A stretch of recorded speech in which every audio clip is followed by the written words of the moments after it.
And the live stream has started. Welcome, everyone. It is about 8 p.m. on Monday, November 24, 2025. A lot of Baha'is around the world are celebrating the Day of the Covenant, and we also are celebrating and we wish you well on this very beautiful day. With that being said, we are discussing really important subjects, continuing with session number 151 of Roadmap for a Moral Society. What is that, you say? That is a very long subject, 150 sessions that we've gone through so far, discussing various aspects of how the Baha'i writings from Baha'u'llah, they address this very issue. This roadmap for a moral society, we believe, is found within the Baha'i writings, and we welcome you to study them with us as we move along with these discussions where people have shared their personal thoughts and we've learned from one another. And also, most importantly, we're referencing the Baha'i writings. This time, we've been looking at some answered questions of Abdu'l-Baha, and the topic today is the station of man and his progress after death. There's a lot of relevance, this subject, the progress after death, the station of man and his progress after death. The subject is a very important one, as understanding this, having an awareness of this subject allows for society to function. And we're going to discuss that a little more today. Before we get to that, however, to frame our discussion, to begin, we start with an opening prayer, and we have a volunteer. I believe Armin has volunteered already. Yes. All right, let's begin. Praised and glorified art thou, O God. Grant that the day of attaining the holy presence may be fast approaching. Cheer our hearts through the potency of thy love and good pleasure, and bestow upon us steadfastness that we may willingly submit to thy will and thy decree. Verily, thy knowledge embraces all things. Thou hast created, who will create, and thy celestial might transcendent whatsoever thou hast called or will call into being. There is none to be worshipped by thee. There is none to be desired except thee. There is none to be adored beside thee. And there is not to be loved save thy good pleasure. Verily, thou art the supreme ruler and sovereign truth, the helping peril, the self-subsisting, the Baal. Thank you very much. We're going to start with station of man and his progress after death. All right. So let's see who wants to read. I'll Go ahead. start us off. I got Right. it, Terry. Thank you. When we examine all things with the eye of discernment, we observe that they are generally confined to three categories: mineral, vegetable, and animal. Thus, there are three classes of being, and each class has its associated species. Man is the most distinguished species in that he combines the perfections of all three classes. That is, he possesses a material body, the power of growth, and the power of sensation. Beyond the mineral, vegetable, and animal perfections, however, he also possesses a special perfection of which other created things are bereft, namely the perfections of the mind. Thus, man is the noblest of all existing things. Great. Obviously, when we're looking at a physical reality, it consists of uh, minerals, vegetables, and animals, or species in general, which includes many different types of animals. And of course, because they're operating instinctively, that means that their way of life is pre-programmed. and they repeat the same process over and over again. And it's designed for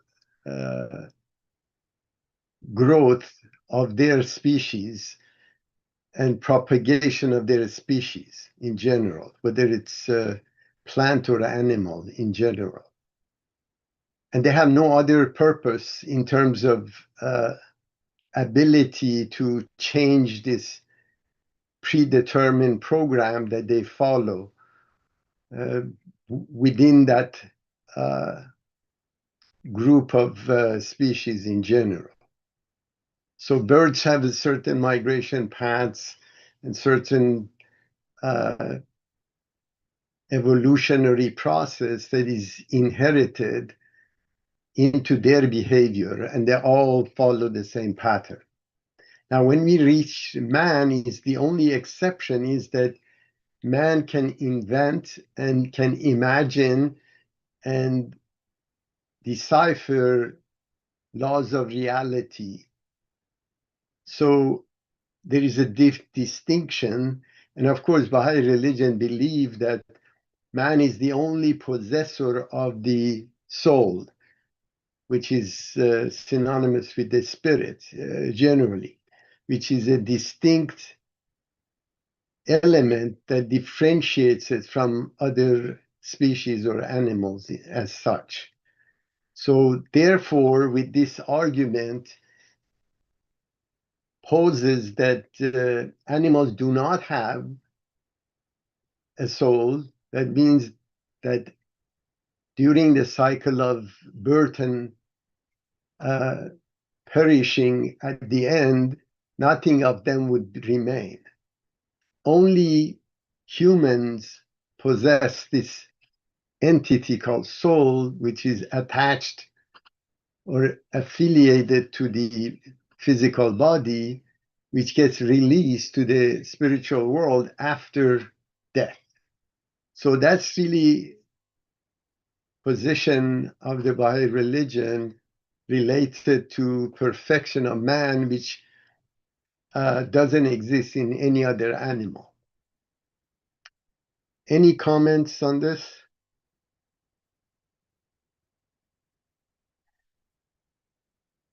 Yeah, one of the things that, we've discussed in the past, I mean, it's just the Baha'i belief that we don't believe in reincarnation, I guess, to the degree that, we only, stay, attached to the earth. But, the thing is, I guess after we process, we go to the next world, and basically we don't know what world that is. And I guess depending on our spiritual development, it depends on how close we get to God and the progress between after death and, going to the next world. That's basically been my observation. Sure. That's generally the purpose that they exist. First of all, the human soul is perpetual and starts at the time of conception and lives forever. And this material plane that we exist for a short period of time is a process that allows us to exercise our innate characteristics, which is the image of God, to augment and reach their potential. So the best we can do is become a holy person. That means that it follows the Holy Spirit and does not violate latest manifestations, laws, and axioms. So that's really the purpose of man. And of course, during this process, you develop distinction for the other world.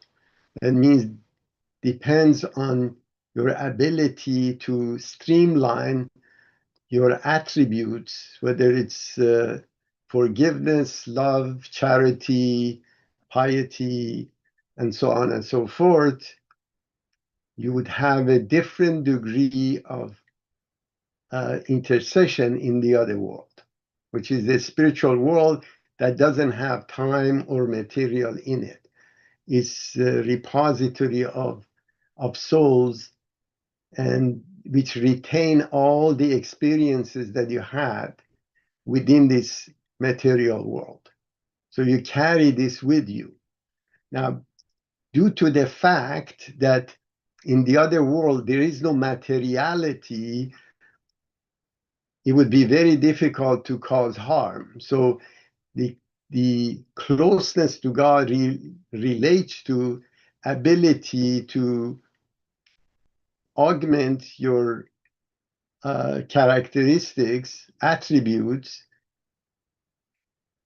so you can use it as a commodity in the other world. So that's really the closeness to God versus farthest from God. So because there is no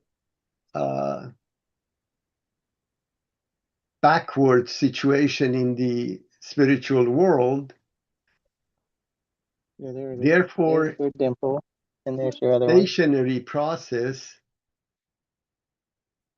is count as being dead, basically, versus being close to God. So that's really the concept. There is only progress in the other world. There is no regression. So, and we read the paragraphs in terms of, so nothing is in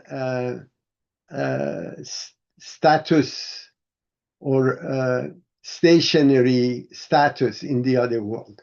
So people can change their station through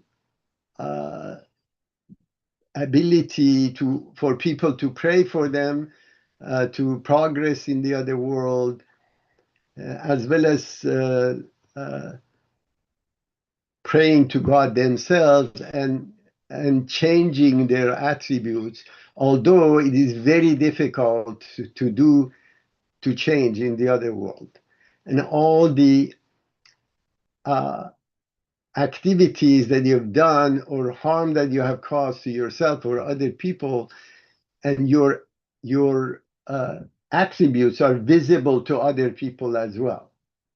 So there is nothing to hide. So the veils of that we have, protection that we have in the material world today would not be there. So this is really, we have to be very careful not to cause harm, because it's like it's burning on your forehead when you go to the other world, although there is no forehead in the other world. So it's really, and that's the reason messengers of God come in and invite people to follow the Holy Spirit, which is laws that they bring in, so they don't cause harm to themselves or people around them. All right. Let's read the next. Oh, Gilbert, can I ask you a question for 2 seconds? Sure. Okay, on this one. So, because I'm in the middle of trying to put it into a better language, we know God is spirit. We know that Baha'u'llah says, of his essence, I don't know either, right?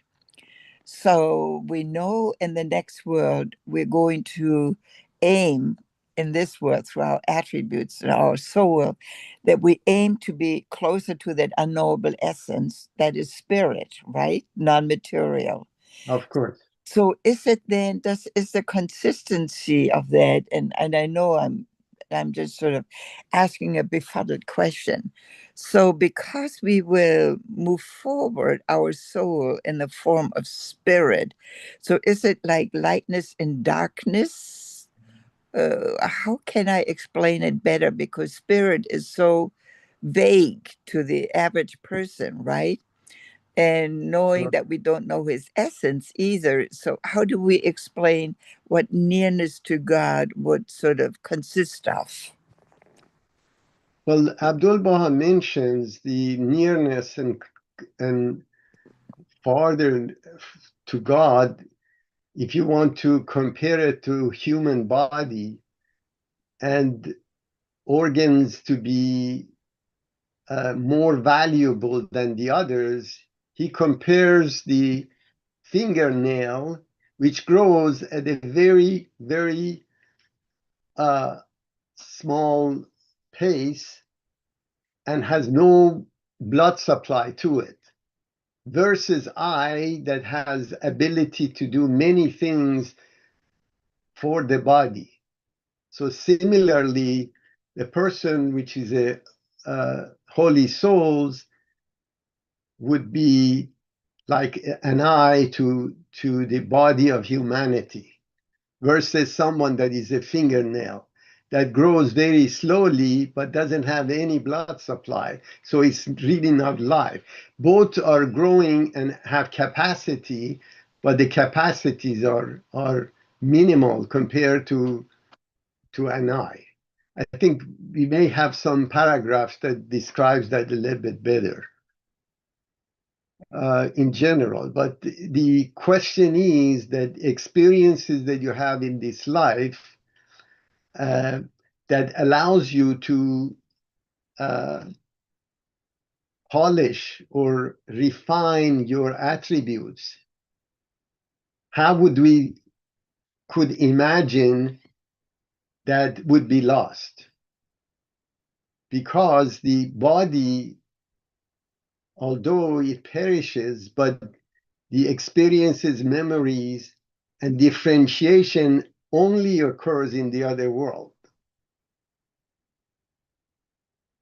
And of course, hopefully we see some more addressing that from perspective of the many people that at the time of death, they experience an out of the body experience, and they see actually themselves lying on bed, but their spirit or image of their body, they're observing it, which is very interesting.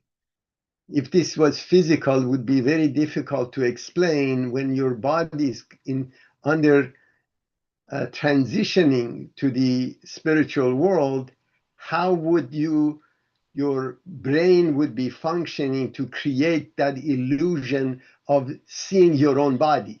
You follow what I'm saying? So this process, and there are many people that were in that situation and came back, try to explain what status it was. So it appears from that scenario that actually the spirit can exist without the body, and can observe. If your for example, heart would stop and you would clinically call dead, but you come back to life and you explain this of what you experience. It cannot be a mirage, because how would you imagine yourself lying in bed and people around you that praying to God for your passage? So these are some of the hints generally that the soul itself is not tied to the body, and it gets released at the time of death, even Yeah. if it's clinically. They say even they've just established that even if your heart stops, meaning dead, right, that your brain function within the brain still actually is still active for 7 more minutes, which I thought was interesting, and that would sort of describe what you were just talking about. And anyway, I was just trying to sort of explain it that it. As you did. Thank you. That was great. Sure. Thank you. All right, so let's read.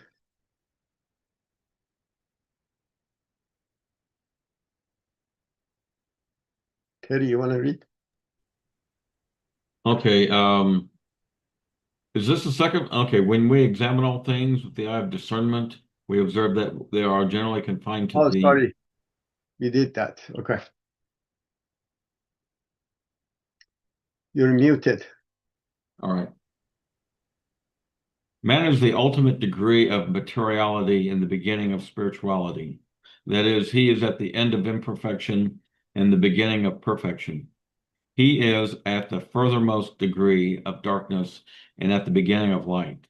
That is why the station of man is said to be the end of night and the beginning of day, meaning that he encompasses all degrees of imperfections, that he potentially possesses all the degrees of perfection. He has both an animal side and an angelic side. And the role of the educator is to so train human souls that the angelic side may overcome the animal.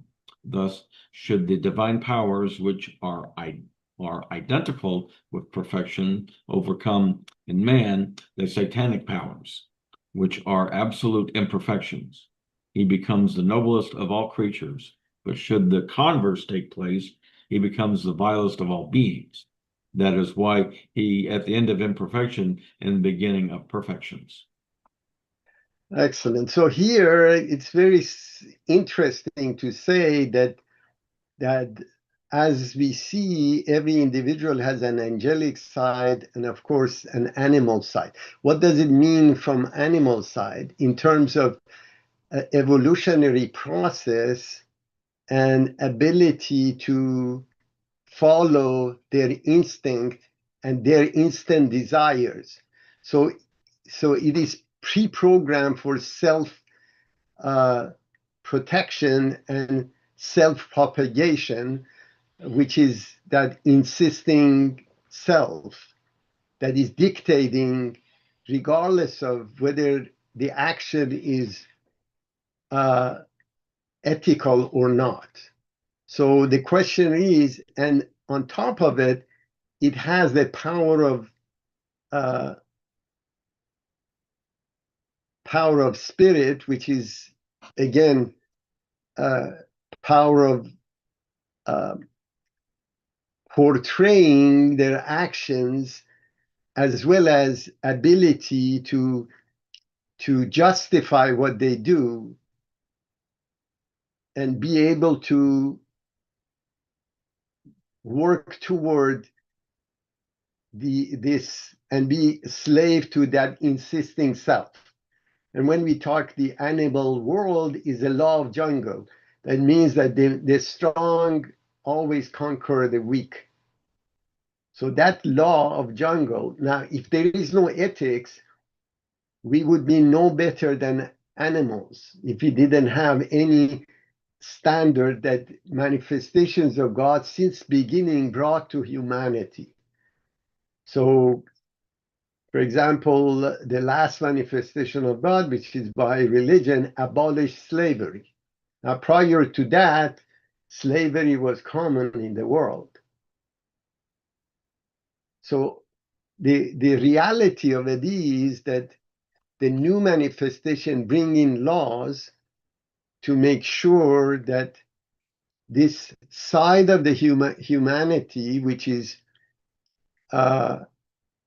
animalistic side, the power of animalistic side is harnessed toward good, toward the angelic side, instead of being slave to insisting self, which follows, again, laws of jungle in terms of survival of the fittest, basically. So these are the two aspects of individuals, and only through Holy Spirit or manifestation, what manifestation of God brings in, that define the standard of ethics, man becomes or migrate to an angelic side and harnesses the powers of the animal side for good. Now, if that instruction set wasn't there, we would be no better than animal. Especially here is mentioned that if those instructions that come from the manifestation of God wasn't there, we would be part of the animal kingdom. And because we have ability to manipulate and create tools and conquer environment around us, we would be a lot more dangerous. No species actually, to the degree that humans do, kill its own species. No animal does that. And when they do, it has, the reason is evolutionary process, that they want the strongest gene to survive, generally, in the animal kingdom. Now, man kills not for food, not for basically getting a benefit from it, but may fight for opinions and political reason. So they violate Holy Spirit, although they claim to be men of God, or they're executing instruction of the manifestation that they believe in. So as you see here, should the divine power, which are identical with perfection, so all those divine power, which are attributes of God, are man is capable of reaching its potential. He becomes the noblest of the creature. But should the converse take place, that means that you go against the Holy Spirit and violate it. That is why he is the end of perfection and beginning of, take place, becomes vilest of all beings. Yeah, he can cause damage that no other animal would be able to do. And we see a lot of tyrants that became heads of states, created millions and millions of death in their own population, or wars that has been devastating over mostly material things. So as you see, this process, an uneducated in ethical sense, human would be worse than an animal, and they would destroy without reason. All right, any comments on this? Actually, I have a question. Sure. When I was reading about Zoroaster, and Zoroaster basically teaching basically forbid slavery. I mean, it was about free will. And in Correct. fact, even the kings of the Persian kings, instead of having slaves, they actually paid those who actually build those palaces. So where the Greeks were portraying Iran as, or the old Iran as the Persian Empire, as the barbarians, this was a civilization that actually abhorred slavery. And, the teachings Correct. actually, the Jews taught, brought that whole philosophy and everything back into their own religion. So I think from a religious ground, this became very common. And what people did, what man did, they just basically ignored it. They just made it into, something that is natural part of their thing. So I don't Well, think really any religion, God's religion, really sanctioned it. no, you don't quite realize is this. The empires that didn't use slavery, like Persian Empire initially, the land was rich enough to be able to feed the population. So they didn't need for slavery in general. And anywhere that Persian Empire, Sassanid dynasty or Hachamaneshi dynasty, they didn't have this need to have a slave labor. But when you go outside that environment around the world, because of lack of resources, people could not survive by themselves. So what ended up happening, slavery was necessitated because of a socioeconomic system of the time. So it was really a phenomenon which came out of obviously violation of the Holy Spirit, as you mentioned, with Zoroaster, that was basically abolishing slavery. But that could only influence the richest nations, which at the time was Persian Empire. Persian Empire was the first empire actually that dominated the ethics, and with the Cyrus the Great, with that sphere that exists, which is written in it, all these doctrine that he followed. And when he attacked Babylon, he released Jews from slavery. So there's a lot of these ideas obviously existed, but until the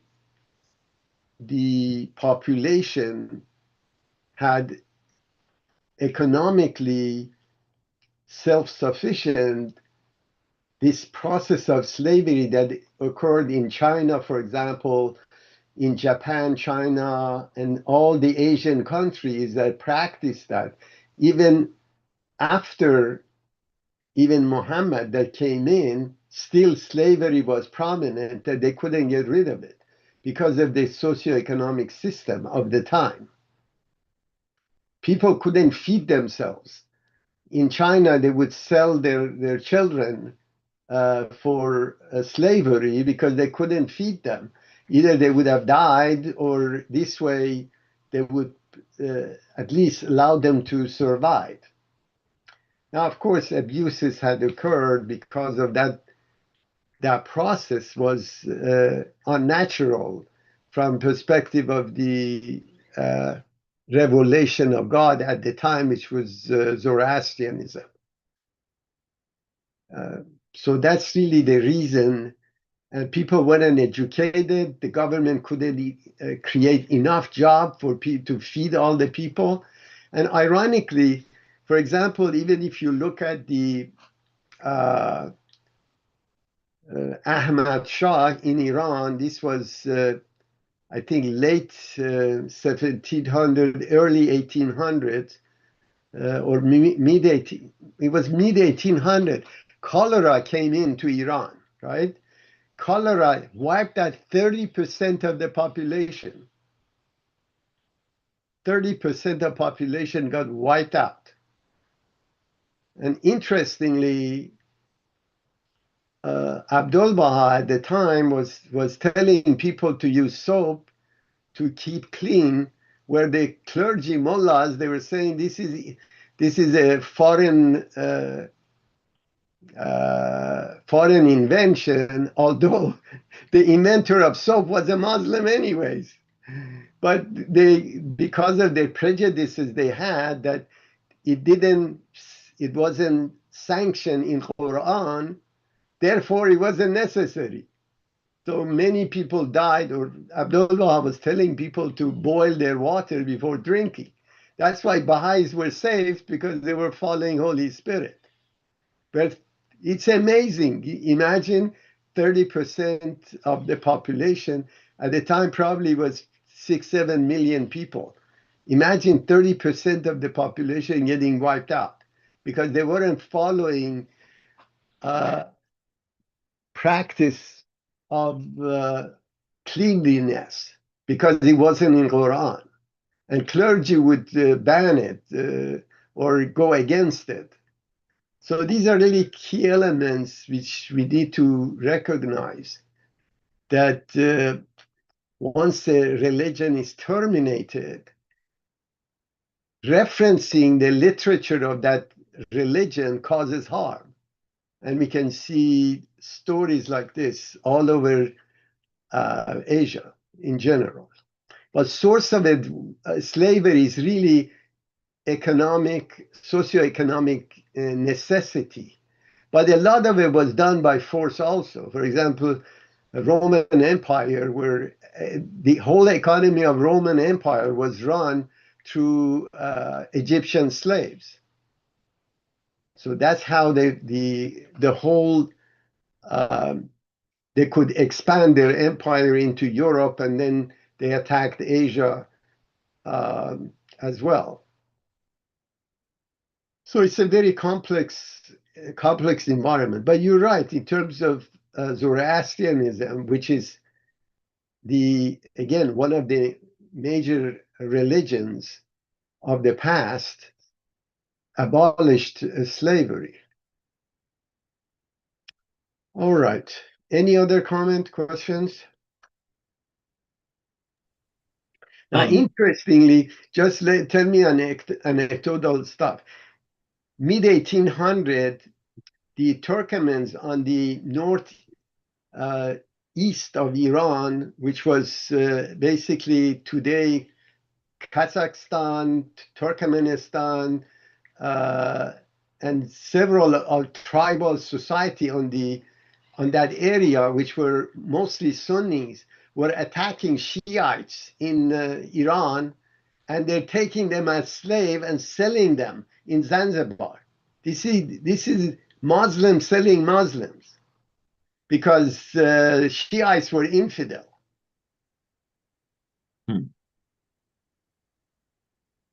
Interesting. Okay. Terry, go ahead. Yeah, I was going to comment on on the previous one. They're talking about the separation of the soul from the body. I don't know if you remember watching the movie Ghost, but you had Yeah. Patrick Swayze and all that, and it's just okay. You saw he was in the hospital where he was pronounced dead, and then you have these people. I guess they just passed away. You see their spirits wandering around, and then you see this light open up, and then the soul ascends, and then they talk about the others. And when that criminal was killed, you saw these specters come out of the ground and then take his soul and then takes him to the other place. And I was just wondering if that was a true representation or just somebody else's interpretation of what they thought was truth. Yeah, I'm afraid it's a bit far-fetched from that perspective. But remember, we don't have purgatory in Baha'i religion. So when you ascend to the spiritual world, you won't be able to influence the material world only through supplication as well as the intercession, depending your station and your acceptance in the eyes of the even manifestation of God. So this is a different process that the Baha'is believe in generally. All right. Can I have one question, please? Sure. You know that the slavery was, as you mentioned, wasn't really promoted or wasn't practiced much in Iran. But when you read the history of the faith about this life of the Bab, you know, Bab has one black man. He purchased actually purchased it from his uncle also. That his name was Haj Mubarak, and he took him even to Mecca and all over the place. Sure.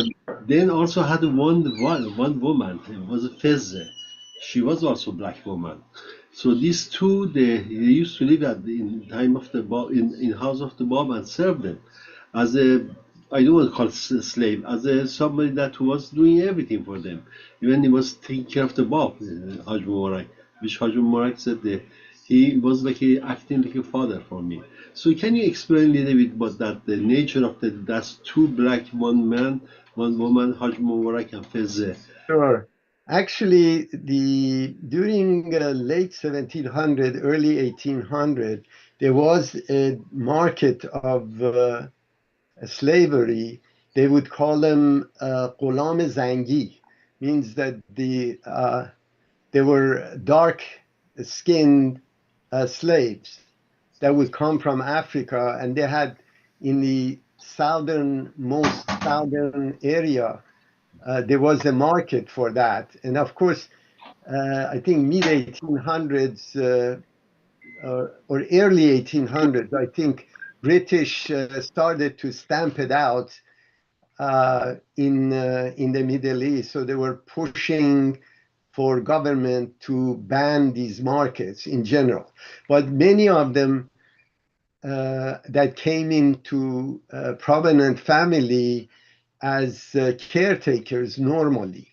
But that's, as you mentioned, that notion of slavery that existed anywhere in the world, other areas to that degree wasn't in Iran, so they weren't used as a hard labor without pay. So these, as a matter of fact, as those two persons that you mentioned, they would receive salaries also. So these were remnant of the caretakers that were brought in to help mostly prominent families generally. But it wasn't forced labor that existed anywhere else in the world. So picture that we have from slavery in Iran is very faint, and those weren't used as a slave labor or forced labor overall, where it was dominant in other countries. So that culture, background of Zoroastrian culture still exists, even today in Iran. That's right. Yes, thank you. Thank you. Sure. All right, let's see. We want to go to the next.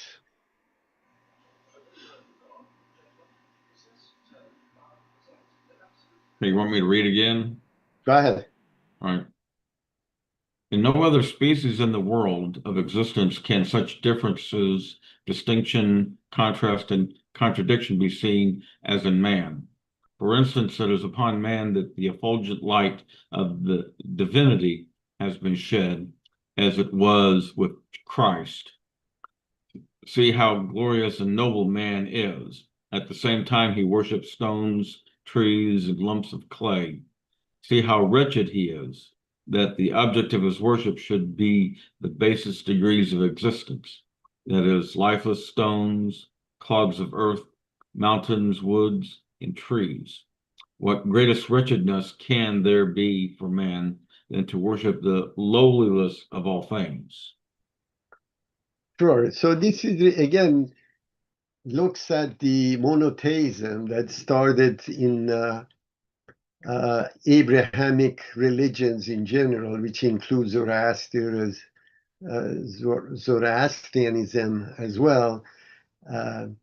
The process of aligning Holy Spirit or revelation that came through these messengers of God was the one that augmented the civilization as a whole, both materially and spiritually.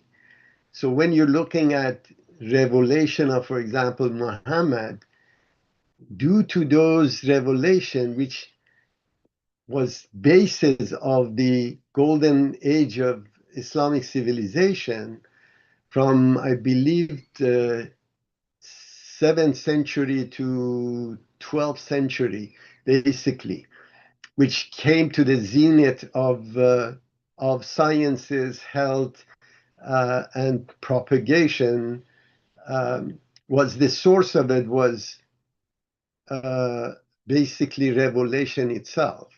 Because he abolished slavery and he brought this message to humanity as a whole and released those chains that was created to harness or limit the advancement of people of certain caste. For example, in Iran at the time, people were identified and for each caste.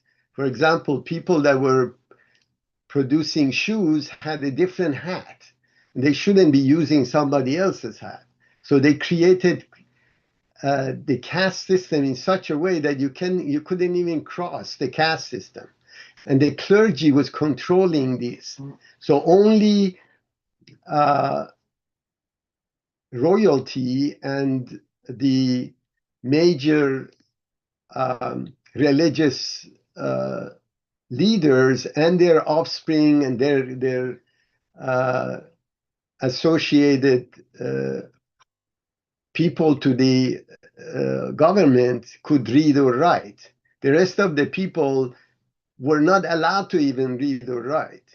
So it was a very strict caste system, which remnant of it still exists in, for example, India. But reality is, and the only way you could force societies to change is to bring the message through force to them, whether they accept it or not. But at least they would hear the message. So they would attack countries, and of course they would defend themselves if they were attacked. And then they brought this message to societies around the world. Unfortunately, again,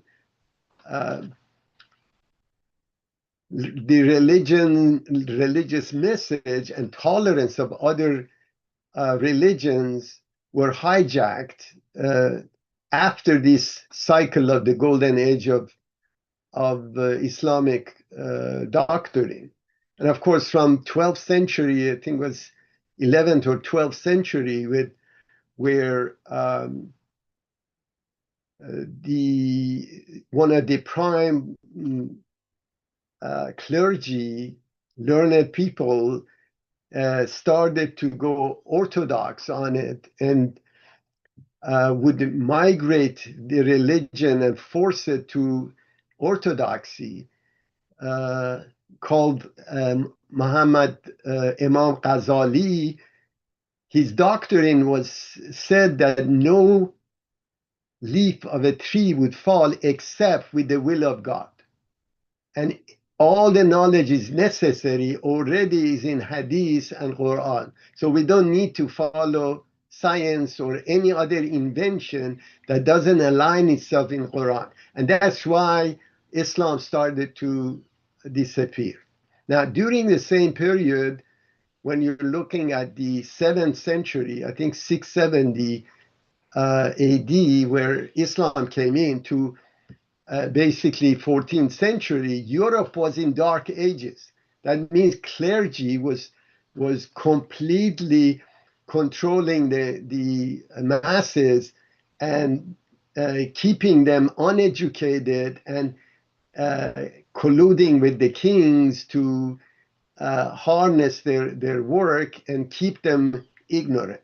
And of course, Luther came in and the learned people went from Europe to start of, I think, 14th century to Spain to learn the art of philosophy and sciences from Muslims in Spain. And they brought that back. Ironically, all the philosophy of Greek and Roman that was part of the evolution of the society at the time was translated by Muslim scholars into Arabic, and then it was retranslated by the priests that went to Spain back into Latin. So all those philosophers' ideologies and direction was reintroduced into Europe. So the Renaissance, which occurred between 14th and 17th century, was actually a Muslim event, not Christian. And of course, then revolution occurred and separation of church and state occurred. And Luther came in 16th century, I think 15 something, and then started to challenge the ecclesiastical structure, which was basically sucking the blood of the society, colluding with the kings to enslave people, basically, at the time. So as you see, this type of religion that gets obsolete and the next revelation is not followed, dark ages occur, which had occurred in time of basically before the Renaissance. Now, similarly, you occur today when you're looking at the revelation of Baha'u'llah and Baha'i religion in the mid 1800s. Imagine early 1800s, only maybe less than 6% of the population of the world could read or write. Something like 92% of the people, 92% of the people had basically making $2 a day in 1975 dollars, $2 a day. How could you survive? So most of the world was in abject poverty when this revelation occurred. And suddenly, this infusion of the Holy Spirit into the humanity as a whole completely revolutionized the even material civilization. Now, average expectancy in mid 1800 of a child was it's about 5 years old. Chances of the guy, and that's why people had 6, 7, 8 children, and they knew half of them would perish before they reach age of maturity. Now, suddenly, discovery of drugs, penicillin occurred, all those, and the process of unity of mankind, elimination of prejudice against women, collaboration across different religious doctrine, all these revelation gets implemented, not because humanity found this or invented it, it's because they borrow this from the manifestation of God because it works. It solves their problem. So slowly they try to implement this revelation that Baha'u'llah brought in, and you see this infusion of energy which comes through the Holy Spirit into the civilization, both spiritually and materially lift civilization.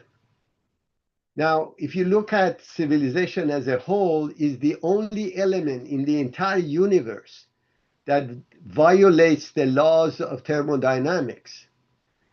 Because thermodynamics says any complex phenomenon, when it consumes its internal energy, dies. That means that every element in the whole universe is in a process of slow death.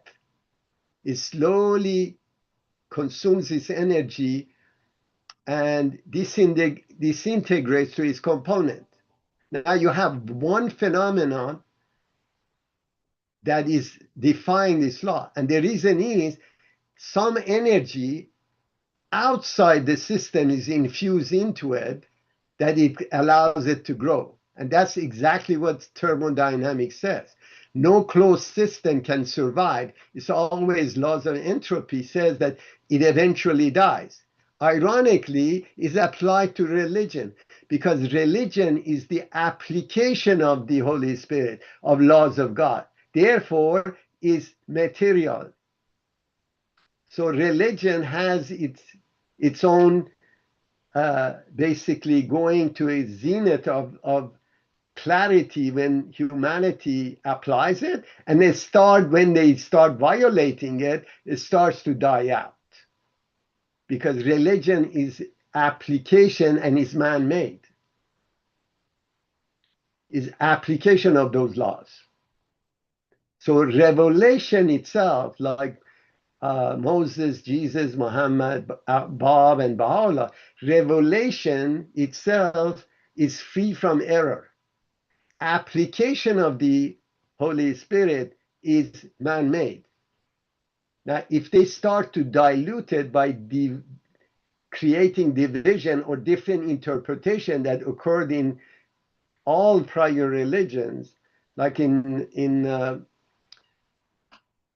Islam, there's 72 distinct sects, and of course, many different branches off of that as well. Even in Shiite, you have 12 imams, or you have 6 imams, 7 imams, and so on and so forth. So there are different branches that occur because of disagreement of interpretation of the Holy Book by a group of people, which becomes material. It's not angelic anymore. It's the interpretation of it and application of it.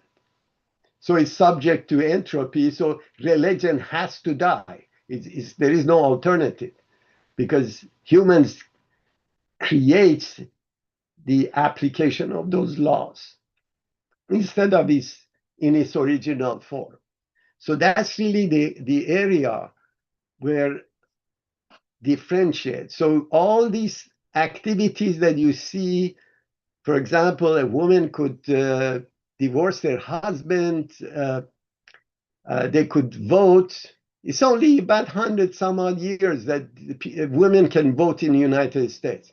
In mid-1800s, Baha'i women could divorce their husband without any problem. They could elect to be administrative person of their own congregation, local spiritual assembly, without any problem. So this equality of man and woman was practiced, not philosophical comments coming from philosophers. It was actually practiced by Baha'i. Abolition of slavery was practiced by Baha'is. So these are the elements which relate to how religion influences the entire world.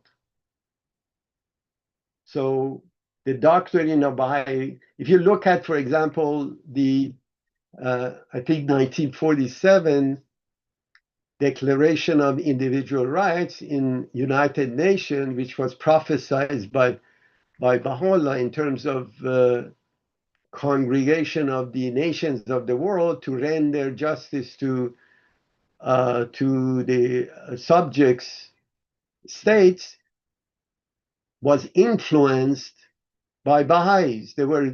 Baha'is were the first NGO in United Nations that helped actually devise that doctrine in terms of individual rights, which ironically over 180 countries signed signatory to that, but barely handful of them are fully complying with it.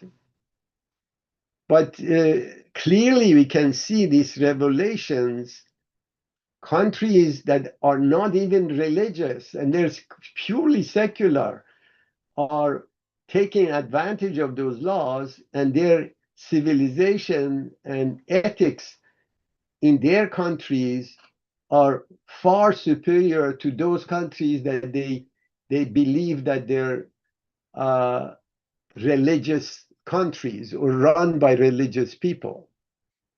So you see the impact, regardless of the religion, if someone follows the Holy Spirit itself, regardless of naming them, they harness the benefit of those laws.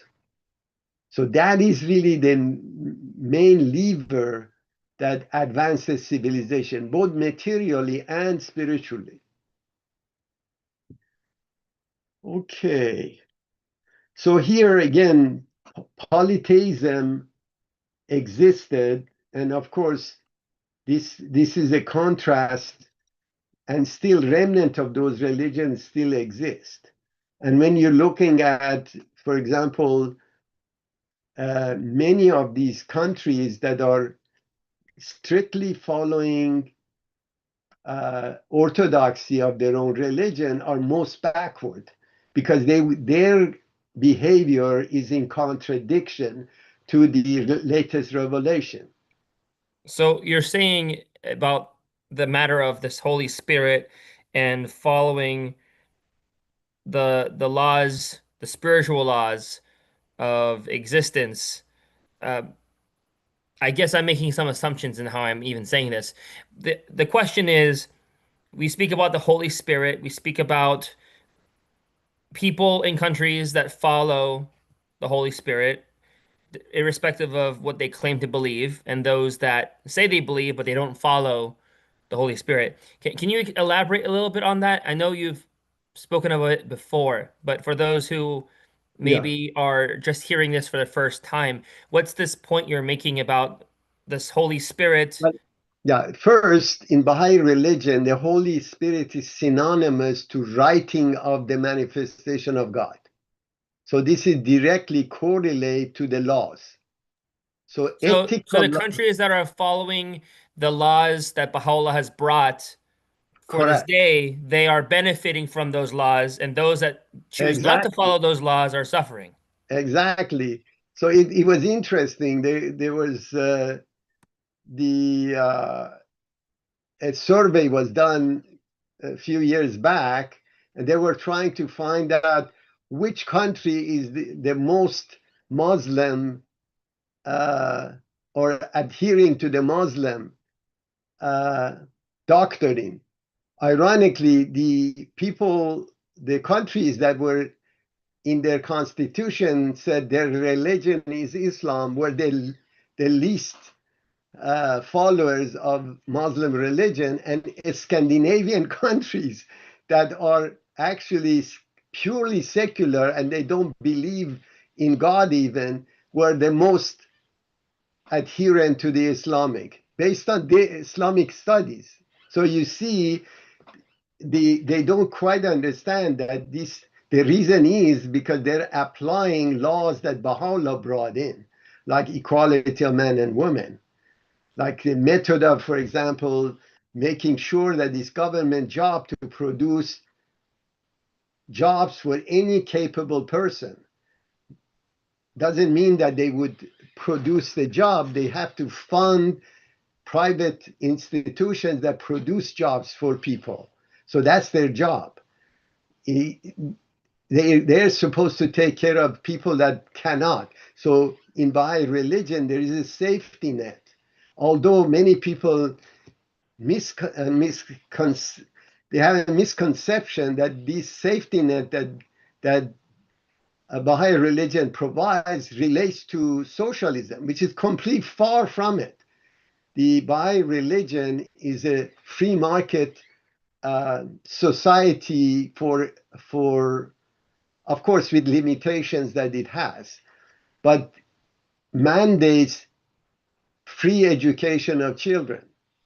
If the parents cannot afford to send their children to school, it's government's job to make sure they get educated.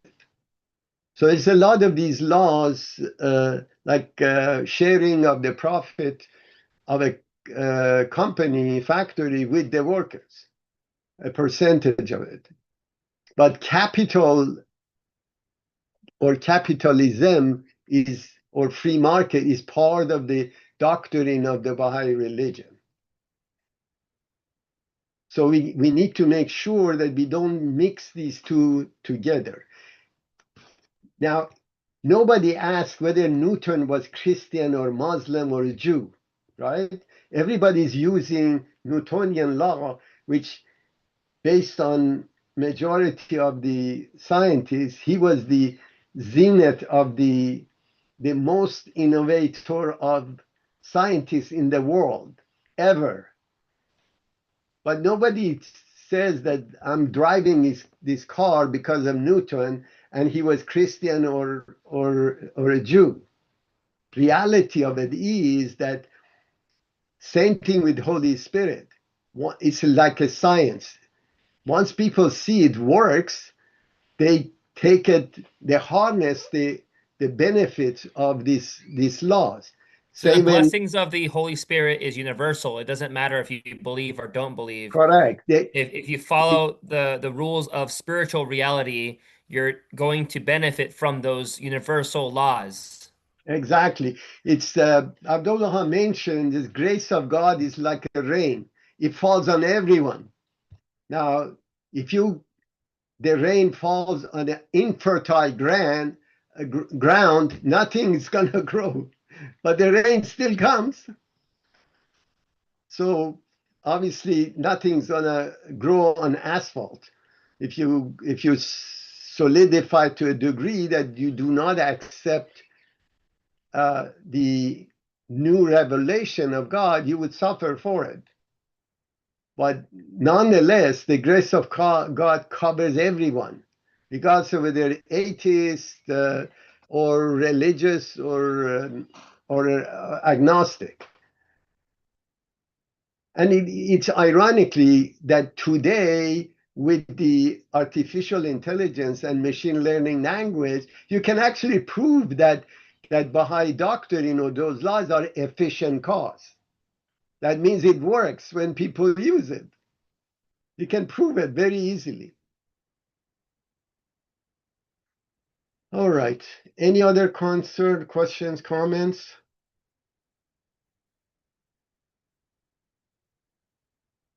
Okay, so we should go to the next one.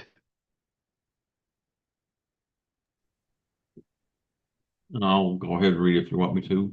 Go ahead. Knowledge versus ignorance. Moreover, knowledge is a human attribute, but so is ignorance. Truthfulness is a human attribute, but also so is falsehood. And the same holds true of trustworthiness and treachery, justice and tyranny, and so forth. In brief, every perfection and virtue, as well as every vice, is an attribute of man. Consider likewise the differences that exist among the members of the human race. Christ was in the form of a man, and so was Caiaphas.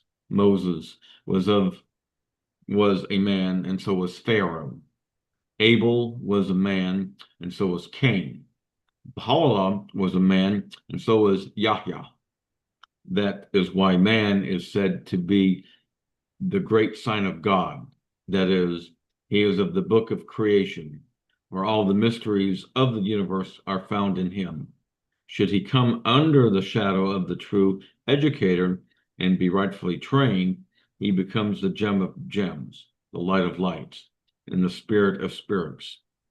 He becomes the focal center of divine blessings, the wellspring of spiritual attributes, the dawning place of heavenly lights, and the recipient of divine inspirations.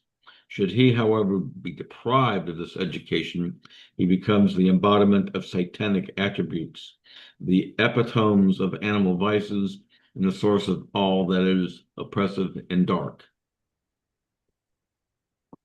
All right. So here now we're saying, obviously, when we're born with all those innate characteristics of attributes that can be developed toward the right path, toward ethical living, or be educated in causing malice. So here it says truthfulness versus falsehood. So trustworthiness versus treachery, justice versus tyranny, and so forth. So it's those characteristics exist. What prevents humans from causing malice is revelation, is the Holy Spirit, is the laws of God, is the second life that you have, a spiritual life that you're going to experience after passing to the other world. So here again, Christ versus Caiaphas Moses versus Pharaoh, for example, Abel versus Cain, for example, and Baha'u'llah versus Yahya, which was his half brother, that actually poisoned him at one point because he wanted to occupy the leadership of the Baha'i religion. And obviously, he didn't have capacity to do so because, again, God didn't assign him to be the messenger of God. But through jealousy or insisting self, he caused enormous damage to the Baha'i religion. See, actually, they're saying that any atrocity that can occur can be forgiven, except refuting the manifestation and going against it. So sin of Yahya would never get erased versus so what he did to Baha'u'llah. Because they were attacking fundamental revelation of God. And it's inexcusable. And there is no remedy for it. So these are really key elements that we have to be cognizant. So here again, if this child that is born and is educated through parents with the shadow of the Holy Spirit, applying those, he would harness his animalistic side or self-insisting toward doing good, toward complying. And if it's not, obviously, he becomes the most treacherous person.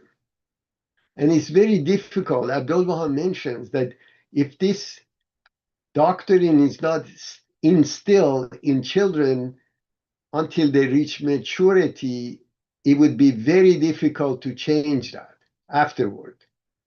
So that's why they're emphasizing the value of women in Baha'i religion, because they're the primary teacher of the children. And they can create angels and holy people from their kids, versus if they propagate false religion or emphasizes their insisting self to go after material things or self gratification, obviously they will not reach their potential and they become wide. So these are really key elements. And here it says, should he come under the shadow of the true educator, which is the Holy Spirit, and be rightly trained through parents, he becomes the gem of gems, the light of lights, and the spirit of spirits. He becomes the focal center of divine blessing. So this is very interesting that people that align themselves to Holy Spirit, they receive blessing actually. They would be exempt from tests and difficulties, as Shoghi Effendi mentioned. So just for self-preservation, we should actually follow the Holy Spirit and not violate it, even if we disagree with it. And of course, reverse is true. It should he, however, be deprived of this education, which is the Holy Spirit, laws of the latest manifestation, he becomes the embodiment of satanic attributes, the epitome of animal vices. That means survival of the fittest. If I can force somebody to do what I want without any retribution, I would do it. Why not? So these are the key elements that, again, he becomes a source of all that is oppressive and dark. So you see the emphasis of education in Baha'i religion. And one of the most meritorious things that one can do is to become a teacher of other souls. So the mothers are the first teachers of these children. And Abdu'l-Baha mentions, even if for higher education, you only have money to send one of your kids to higher education, you should use the money to educate the female, the girl, versus the boy, because they would be the teacher of the next generation. Okay, any comments on this? Yeah, I got one comment. I mean, looking at the present world order, you see that teachers are paid abysmally compared to a football coach.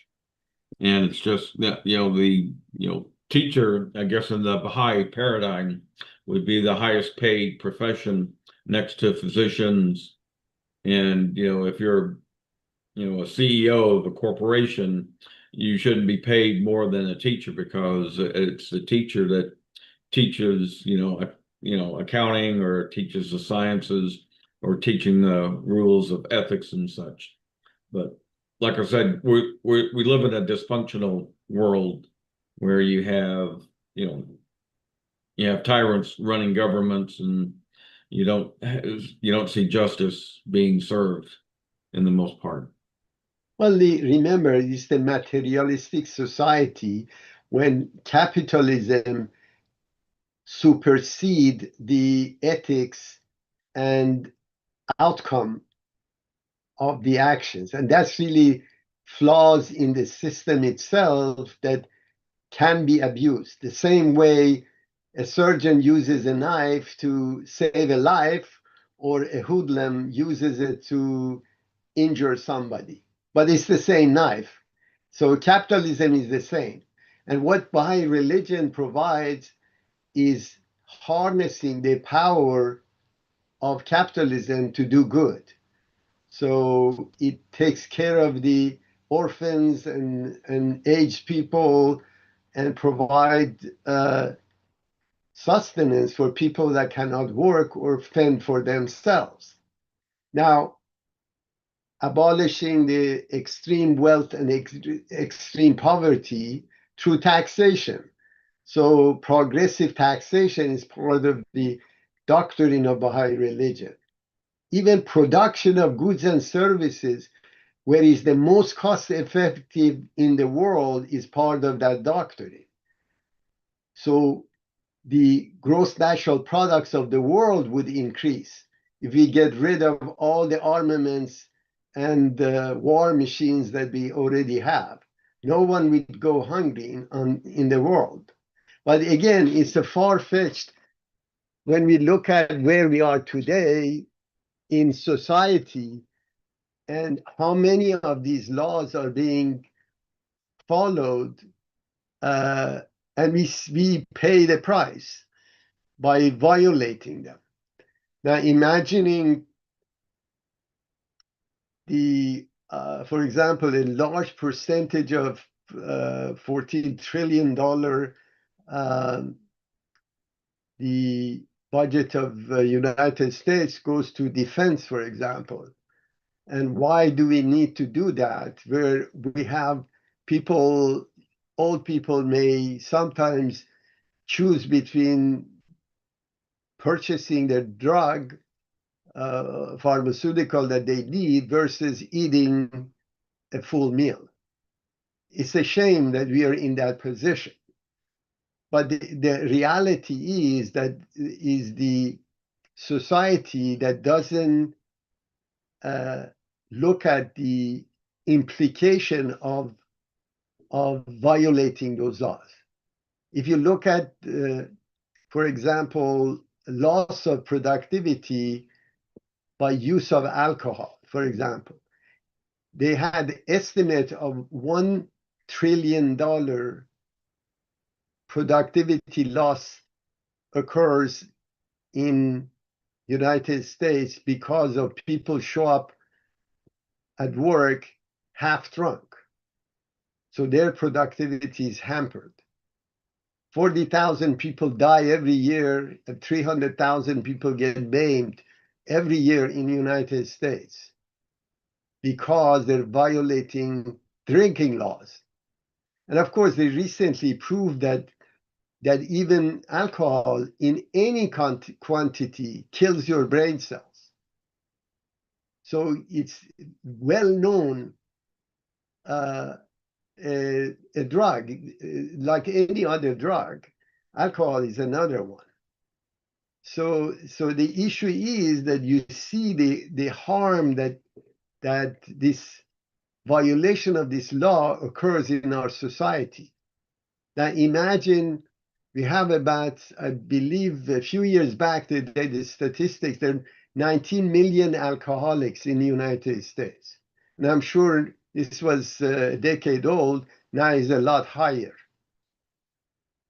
And imagine each person that is alcoholic has a husband or a wife and has a couple of kids. Now imagine for each alcoholic, 3 people are in pain every day. Every day. They're afraid of children getting raped or getting abused. Now imagine you multiply this by 4, so you have 80 million people. That means what, almost 1/5 of the population is in pain every day because they're violating Baha'i religion.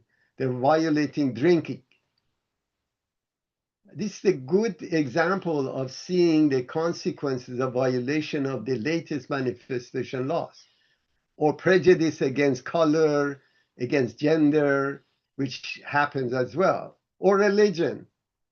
There's a lot of anti-Semitic slogans going around, which is violation of the Baha'i religion. Individual rights to have any political opinion or religious doctrine that they choose. And no one is allowed to violate their rights, God-given rights. But violation of those laws are consequences, and we're paying for that consequence. And when there is a fire in the jungle, the wet trees and dry dead trees burn together. So do not believe that you're safe because your belief is different. So it's upon us to educate humanity as a whole that they don't need to become Baha'is, but they need to follow these laws to reduce the harm that society is bearing today. Rates of divorce are almost 50%. So they were saying, I think 30 to 40% of children born in inner cities are to single parents. Now imagine this, that a child is growing up without supervision of parents, because I guess the single parent has to work for a living. So how do these people grow up? With what doctrine they grow up? What do they believe? So these are really ills of societies where violation of these laws of latest manifestation is causing chaos. We have a doctor friend that says 25% of the entire population of United States is on Prozac because they're in depression, and to get rid of it, instead of fixing the problem, they try to suppress it by popping pills. But why do they do that? Why do you put yourself in a position to be depressed to begin with?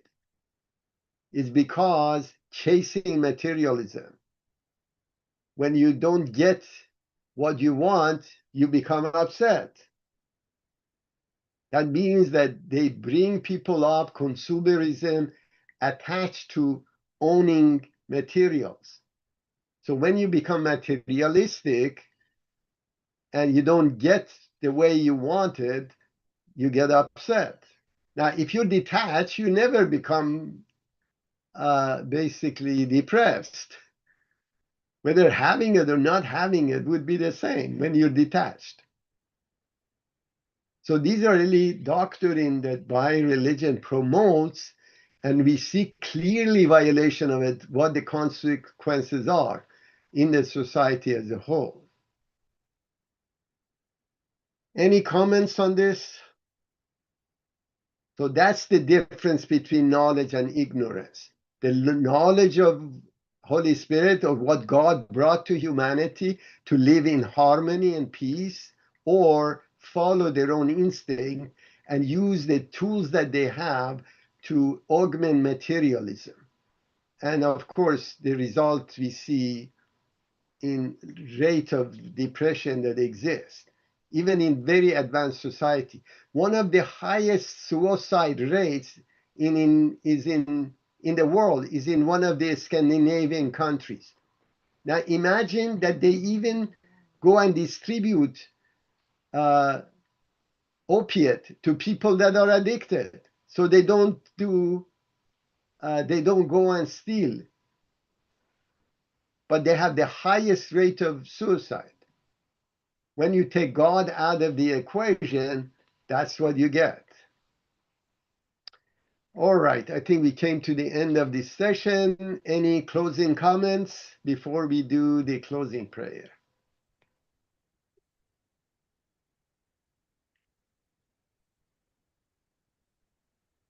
If not, Terry, you want to do the All right, give me a closing second. prayer?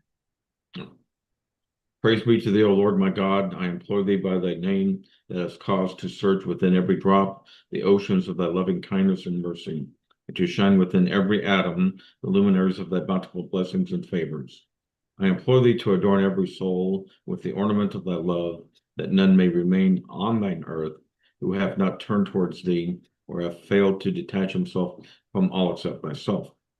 Thou hast verily, O my God, suffered him who is the manifestation of thine own self to be afflicted with all manners of adversity, in order that thy servants may ascend into the pinnacle of thy gracious favor, and attain unto that which thou hast through thy providence and tender mercies ordained for them in the tablets of thine irrevocable decree.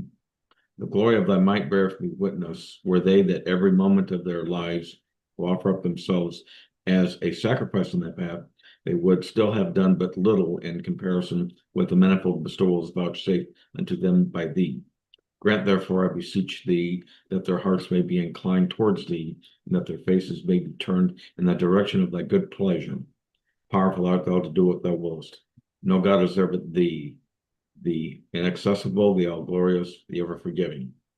Deign then to accept, O my God, from thy servant the things which he hath shown forth in his love for thee. Fortify him then, that he may cling to thy most exalted word, and unloose his tongue to celebrate thy praise, and cause him to be gathered unto such as thy people as are nigh unto thee. Thou art he within whose grasp is the empire of all things.